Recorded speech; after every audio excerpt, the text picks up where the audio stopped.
Miarabantsika tsirairavindray atratra ity larobia maraina fa efatra amin'ny volana jona ity misaotra an'Andriamanitra isika fa mbola nomeny ny fahasoavany ary tombontsoa lehibe indray no ananantsika amin'izao maraina izao dia nahafahantsika mandray ny teniny.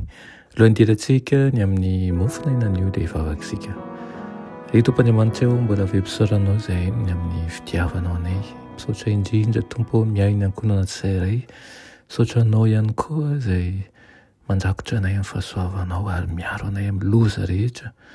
Mangataka aminao izahay mba hoarovanao hatrany amin'ny afitsika ny ratsy ary tohany ny fomam-pananay mba handroso ny fanomponanao. Tonoina sy angatany amin'ny anaran'i Jesosy. Amen. Lohateny mofonainantsika androany dia manao hoe tafo Jesosy sy ny fitsipitondran-tenany.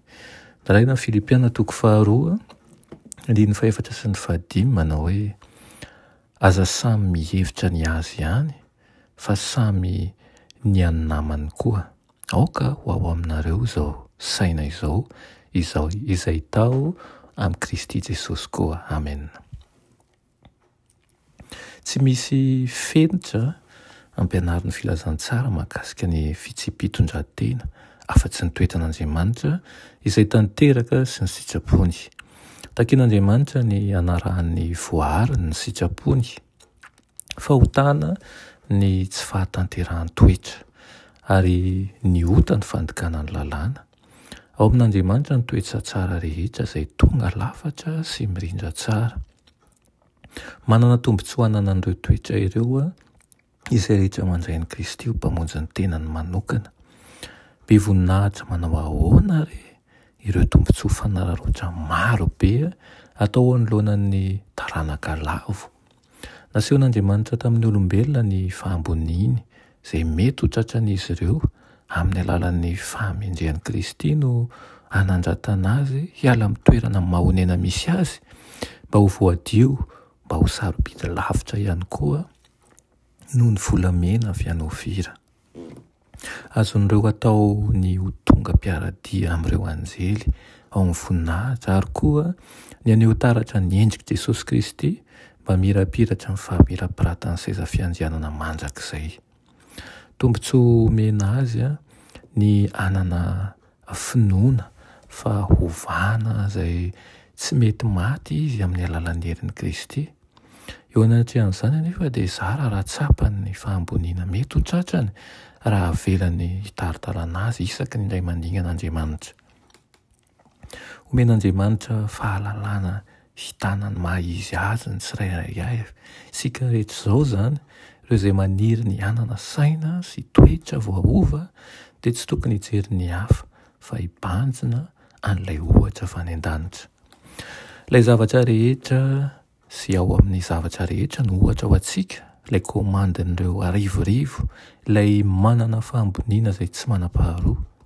Tampitiavana no netezany hiaina tahaka antsika mba ho azon'izao rehetra izao hotafiana ny fiainany.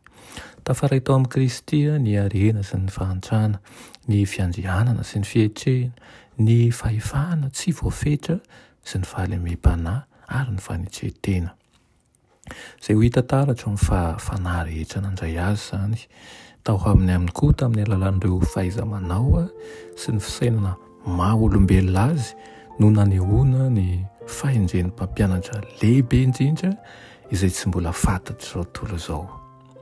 Raha fitinina aminao ny tiana lazaina anio dia izao: tafo Jesosy Kristy amin'ny lafiny rehetra.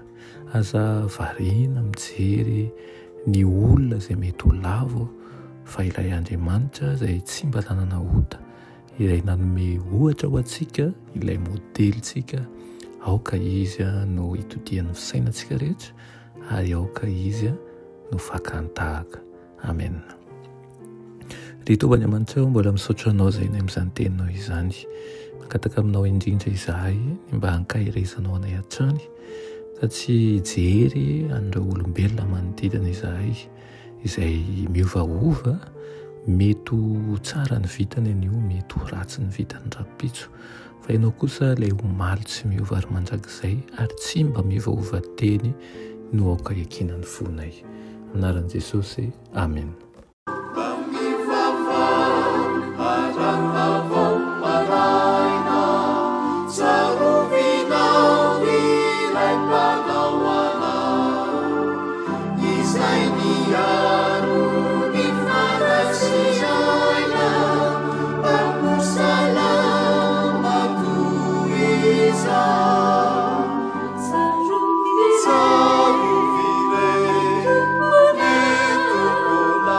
Sei piano